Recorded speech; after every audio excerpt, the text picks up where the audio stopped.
घुंघराले बाल। राइना बचपन से ही खूब सुंदर थी। उसके लंबे लंबे घुंघराले बाल से हमेशा उसका चेहरा ढका रहता। अरे भूत बनकर घूमती रहती है, चल तेरे बाल कटवा दूं। अच्छा, क्यों भला?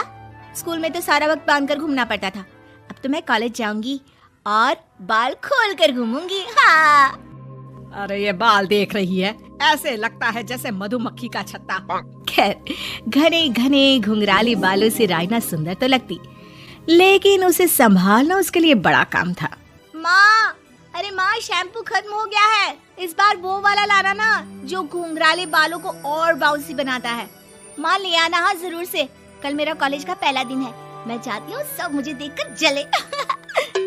अगले दिन राइना कॉलेज पहुँचती है, जहाँ एक लड़का उसे छेड़ते हुए कहता है, अरे लगता है चाउमीन में सोया सॉस कुछ ज्यादा ही गिर गया। अरे मुझे तो चेहरा दिख ही नहीं रहा।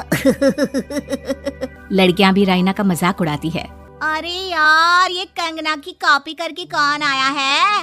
लोकल कंगना और कौन? राइना को सभी पर गुस्सा आता है, लेकिन वो कुछ नहीं कहती। स्कूल में तो बाल बंधे ही रहते थे, लेकिन कॉलेज में राइना एक लड़की से कहती है, हाय, मेरा नाम राइना है, मुझे आर्ट्स डिपार्टमेंट में जाना है।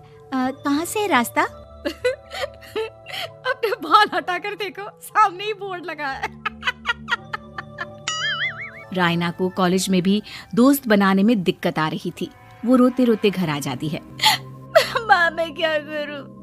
आज तो सारे दिन लोगों ने न जाने क्या क्या बोलकर मेरा मजाक ही बना कर रख दिया। माँ प्लीज कुछ करो ना मेरे बालों का। मैंने तो पहले ही कहा था कटा दे, पर तू।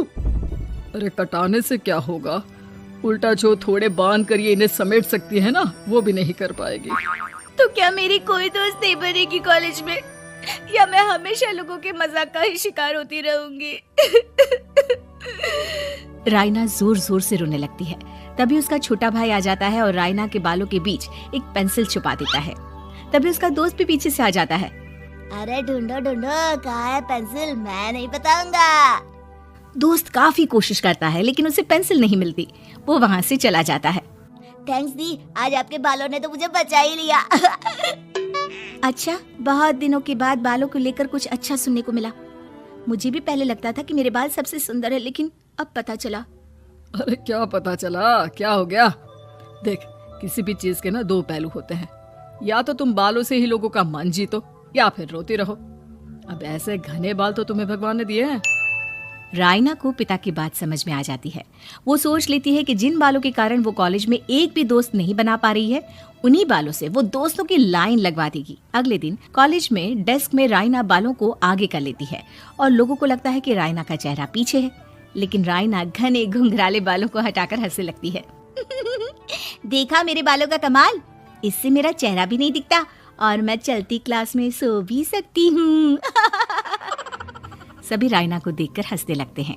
क्लास में परीक्षा चल रही होती है, तो राइना अपने बालों में चीटिंग के पेपर छुपा छुपा कर आसपास के बच्चों की मदद भी कर देती है, जिसके बाद से तो राइना क्लास की हीरोइन बन जाती है। वाह राइना, तेरे बाल तो बहुत कमाल के हैं। मैं तो इन्हीं के कारण पास हो गई। और पता है, मैं तो अपने काम का सामान राइना के बालों के बीच में ही फंसा देती हूँ। जैसे जैसे काम होता है वैसे वैसे इस्तेमाल करती हूँ। अब तो क्लास में हर कोई राइना के साथ बैठने की जिद करता। राइना में इसे लेकर घमंड आ जाता है। उसे लगता है कि वही क्लास की सबसे डिमांडिंग लड़की है। फिर एक दिन, मैं इस कॉलेज में नई नई आई हूँ, क्या आप मेरी दोस्त बनेंगी? मैं? ओह सॉरी, मैं इस क्लास की सबसे डिमांडिंग लड़की हूँ। हर कोई मेरे साथ ही रहना चाहता है। एक काम करो ना, वो पीछे की सीट दिख रही है, जाओ जाकर वहीं बैठ जाओ। लड़की को राइना की बात बहुत बुरी लगती है, लेकिन वो करती भी तो क्या, जाकर चुपचाप पीछे की सीट पर बैठ जाती है। तो आज का लेसन सबने याद किया है ना बराबर से? जितनी भी चीटिंग करने वाली लड़कियां थी, वो राइना के पीछे जाकर बैठ जाती है और जोर से चिल्लाती है, जी मैम, सब कुछ याद है, कहीं से भी पूछ लो, हम तो मास्टर हैं मास्टर। क्यों? ये बोलकर वो राइना के कंधे पर हाथ रख देती हैं। राइना भी खुश होती है कि कॉलेज की सबसे स्मार्ट लड़कियों का ग्रुप उसका दोस्त है। पीछे बैठी वो लड़की देखती है कि कैसे मैडम के सवाल लड़कियां राइना के सर को देखकर दे रही है।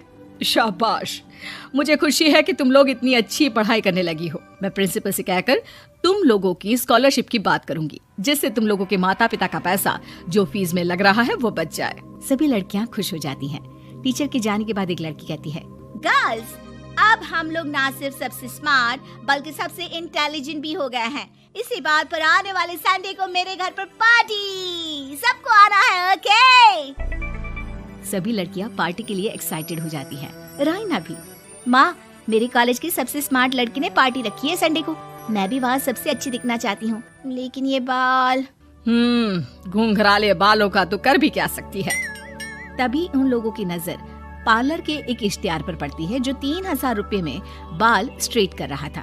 माँ, मुझे पैसे देना, मैं बाल सीधे करवा कर आती हूँ। संडे को पार्टी में सबसे अच्छी लगूंगी। बस फिर क्या था, अपने घुंघराले बालों को राइना पार्लर जाकर स्ट्रेट यानी कि सीधा करवा लेती है।